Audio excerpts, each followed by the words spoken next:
नमः नमः सवित्रे जगदेकचक्षुषे जगत्प्रसूते स्थितिनाशहेतवे त्रयीमयाय त्रिगुणात्मकारिणे विरञ्चिनारायणशङ्करात्मने नमः सवित्रे। सवितृ शब्दर चतुर्थी एकवचन सवित्रे सवितांकु मु प्रणाम करुछि। नमः सवित्री जगदेक चक्षुषे जगतर एकमात्र आखि।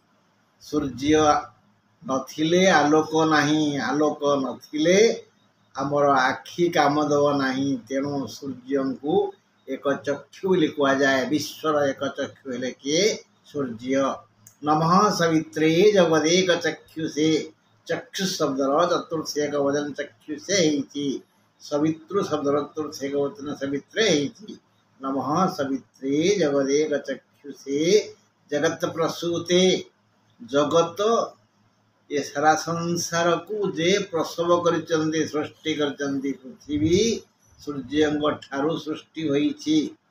जगत प्रसूते स्थिति नाश हेतवे। सूर्य चाहिए ये पृथ्वी जलिजीव। सूर्य चाहूचंती बोली ये संसार अच्छी। आउ सूर्य ही सृष्टिर कारण, सृष्टि स्थिति लयर कारण। बुझेला। नमः सवित्रे जगदेक चक्षुषे जगत प्रसूते स्थितिनाश हेतवे त्रयीमयाय त्रिगुणात्मकारिणे। सत्व रज तम ये तीन गुण कारण हेले सूर्य। तेणु तांको प्रणाम करुच्ची। मनरेला सूर्य को प्रणाम करने पूर्वर पानी देवा पूर्वर यही श्लोकटी पढ़ा। नमः सवित्रे जगदेक चक्षुषे जगत प्रसूते स्थितिनाश हेतवे त्रयीमयाय त्रिगुणात्मकारिणे विरंचि नारायण शंकरात्मने। से विरंचि, से नारायण, से शंकर। विरंचि बोले ब्रह्मा, शंकर बोले शिव, नारायण बोले विष्णु, श्री त्रिदेवमय किए हेले ना सूर्य हेला। बस आउ उदय समय आम सूर्य को प्रणाम करी कहवा दीथर आदित्य नमस्कारम जे कुर्वन्ति दिने दिने जन्मांतर सहस्रेषु दारिद्र्यं नोपजायते। एमती कले आम उपरे सूर्यंकर करुणा पड़िबो। जदि काय मन वाक्य आमे शुद्ध, आउ जदि काय मन वाक्य आमे अशुद्ध, परर क्षति करिया पई आमे प्रस्तुत, मिथ्या को भल पाउचे, हिंसा द्वेष करुचे, ताहाले जेते जहा कले भी समुद्र पानी मधुर हबनी, बरफ गरम हबनी। गरम हैला पर से उषुम पानी ही जीव। हाँ बंधु, मु कहीं सूर्य कथा कहली ना, से हेले सिंह राशि मालिक। सिंह बिना सूर्य, सूर्य बिना सिंह जम्मा चली पारिबेनी। सुनिबा। सिंह राशि अधिपति रवि। रवि राशि पाई, सिंह राशि पाई रवि जेपरी व्याकुल, रविंक पाई राशि सिंह सेपरी आकुल। जनक बिना अन्यटी अधूरा। जातकर गोटिए घर चंद्रंकर और गोटिए घर सूर्यंकर। राति रे जेपरी चंद्र आलोक देई अंधार दूर करंती, दिन रे सही पड़ी सूर्य जगतर मंगल कामना करी ज्योति शक्ति प्रीति और रीति वितरण करथांती। सिंह राशि को केंद्र करी रवि परिभ्रमण करथांती। तेणु जो सिंह राशिया दिवाजात रवि ताकू अधिक प्रीति दियंती। दिन रे जन्म होइतिबा सिंह राशिर व्यक्ति को रवि बहुत भल पाती। आउ कौन दियंती ना, ज्योति और शक्ति देई रीति नीति शिखाई थांती। जातक रवि जदि दशम घरे थांती ତେବେ ଜାତକ ସକଳ କର୍ମ ପ୍ରଶଂସନୀୟ ହୋଇଥାଏ। ଜାତକରେ ଦଶମ ଘରେ ରବି ରହିବା ଏକ ଯୋଗ। ଯୋଗ ଜନ୍ମା ବ୍ୟକ୍ତିଙ୍କର ଜାତକରେ ଦଶମ ଘରେ ରବି ଥାନ୍ତି। ତାଙ୍କ ସହ ଅନ୍ୟ ଗ୍ରହ ଥାନ୍ତୁ ବା ନଥାନ୍ତୁ, ରବିଙ୍କର ଦଶମ ଘର ଭାରି ପ୍ରିୟ କର୍ମକ୍ଷେତ୍ର। ଏହି ଦଶମ ଘର ଯଦି ମେଷ, ତେବେ ସର୍ବଗୁଣ ସମ୍ପନ୍ନ ହେବା ସହ ପରମ ଅହଙ୍କାରୀ ହୋଇଥାନ୍ତି। ରବି ମେଷରେ ଉଚ୍ଚ। ଯେଉଁ ଗ୍ରହ ଯେଉଁ ରାଶିରେ ଉଚ୍ଚ, ସେ ଘରେ ସେ ଥିଲେ ଟିକେ ଫୁଟାଣି ଦେଖନ୍ତି। ଅର୍ଥାତ୍ ଚନ୍ଦ୍ର ଯଦି ବୃଷରେ ଥିବେ, ବୃହସ୍ପତି ଯଦି କର୍କଟରେ ଥିବେ, ମଙ୍ଗଳ ଯଦି ମକରରେ ଥିବେ, ଶୁକ୍ର ଯଦି ମୀନରେ ଥିବେ, ବୁଧ ଯଦି କନ୍ୟାରେ ଥିବେ, ରବି ଯଦି ମେଷରେ ଥିବେ, ତାଙ୍କର ଦୁର୍ଗୁଣ ସବୁ ପ୍ରକାଶ କରନ୍ତି, ଯେ ଅହଙ୍କାରୀ ହେଇଥାନ୍ତି। ତେବେ ନିରହଙ୍କାରୀ ଓ ଯୋଗ୍ୟ ପୁରୁଷର ମାନ୍ୟତା ପାଇଥାଏ ଯଦି ସିଂହରେ ଥାନ୍ତି ଓ ଦଶମରେ ହେଇଥାନ୍ତି। ସିଂହରେ ରବି ଥିବେ, ଦଶମରେ ହେଇଥିବ, ବହୁତ ଭଲ।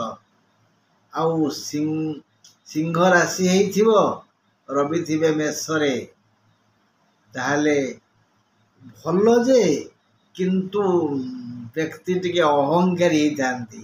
ଫୁଟାଣି ନ କାଳେ ଛପଣ, ସବୁବେଳେ ନିଜର ପ୍ରଶଂସା ନିଜେ କରିଥାନ୍ତି। ଆଉ ମୋ ଭଳି ତମେ ମୁଁ ଫୁଙ୍କିକିରି ହିମାଳୟ ଉଡ଼ଉଥିଲି ଗତକାଲି, ଆଜି ଟିକେ ଥଣ୍ଡା ହେଇଯାଇଛି ତ ଫୁଙ୍କି ପାରୁନି, ଫୁଟାଣିଆ କଥାବାର୍ତ୍ତା କର। ହଁ, ପିଲେ ଚନ୍ଦ୍ର, ଗୁରୁ ଓ ମଙ୍ଗଳ ଏଇ ଗ୍ରହତ୍ରୟ ରବିଙ୍କର ମିତ୍ର। ଚନ୍ଦ୍ର, ଗୁରୁ ଓ ମଙ୍ଗଳ ଏଇ ଗ୍ରହତ୍ରୟ ରବିଙ୍କର ମିତ୍ର। ଜାତକର ଯେକୌଣସି ଘରେ ରବି ଥାଇ ଯଦି ତାହାର ସପ୍ତମରେ ଏଇ ତିନି ଗ୍ରହ ଥାନ୍ତି, ରବି ମହାସକ୍ସେସ୍ ହୋଇଥାନ୍ତି।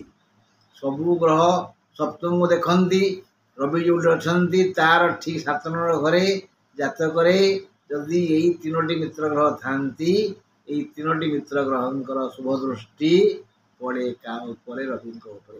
ଯେଉଁ ଘରେ ହେଇଥାଉ, 10, 5, 6, 3, 2 ଏମିତି ହେଇଥାଉ, ତାହେଲେ ରବି ବହୁ ସକ୍ସେସ୍ ହେଇଥାନ୍ତି ଓ ଜାତକକୁ ସର୍ବଗୁଣ ସମ୍ପନ୍ନ କରାଇଥାନ୍ତି।